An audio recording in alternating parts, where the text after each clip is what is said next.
Hi అండి. 30 days 30 healthy రెసిపీలో ఇవాళ recipe green chicken. ఏంటి గ్రీన్ చికెనా? అవునండి. మలై చికెన్ లాగానే గ్రీన్ చికెను. టేస్ట్ అయితే చాలా బావుంటుంది. ఎక్కువ మసాలాలతో హడావిడి లేకుండా చాలా ఈజీగా ఇంట్లోనే చేసుకోవచ్చు. సో, చూపిస్తున్నట్లుగా మిక్సీ జార్‌లో పుదీనా, కొత్తిమీర, కరివేపాకు, 2 టేబుల్ స్పూన్ కర్డ్ వేసుకొని మిక్సీ పట్టుకొని పక్కనుంచుకున్నా. ఇప్పుడు క్లీన్ చేసుకున్న చికెన్‌లోకి ఒక టేబుల్ స్పూన్ అల్లం వెల్లుల్లి పేస్ట్ అండ్ మనము మిక్సీ పట్టుకున్న గ్రీన్ చట్నీ మొత్తం వేసుకొని అండ్ తగినంత సాల్ట్, హాఫ్ లెమన్ స్క్వీజ్ చేసుకొని వేసుకున్నా. సో, మీకు టైం ఉంటే ఒక half an hour, 1 hour marinate చేసుకోండి. నాకు టైం లేకుండే. సో, 10 మినిట్స్‌లో నేను డైరెక్ట్‌గా పెట్టేసుకున్నాను. సో, ఎయిర్ ఫ్రై చేస్తున్నా నేనైతే. నార్మల్ కడాయి పెట్టుకొని కూడా గ్యాస్ స్టవ్ మీద చేసుకోవచ్చు చికెను. Shallow fry. ఎక్కువ ఆయిల్ లేకుండా చాలా బాగొస్తుంది.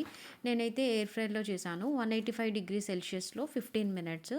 సో, 7 మినిట్స్ తర్వాత చికెన్‌ని ఫ్లిప్ చేసి మళ్ళీ ఆయిల్‌ని కొంచెం స్ప్రింకిల్ చేసుకున్నాను. అంతే అండి. చాలా ఈజీగా, సింపుల్‌గా, యమ్మీగా వచ్చింది నాకైతే. బయట రెస్టారెంట్‌లో స్టార్టర్స్ తినడం కంటే ఇంట్లో ఇలా చేసుకొని తినడం better. This is my final plate. నేనైతే క్యారెట్ సూప్ విత్ చికెన్ సలాడ్‌తో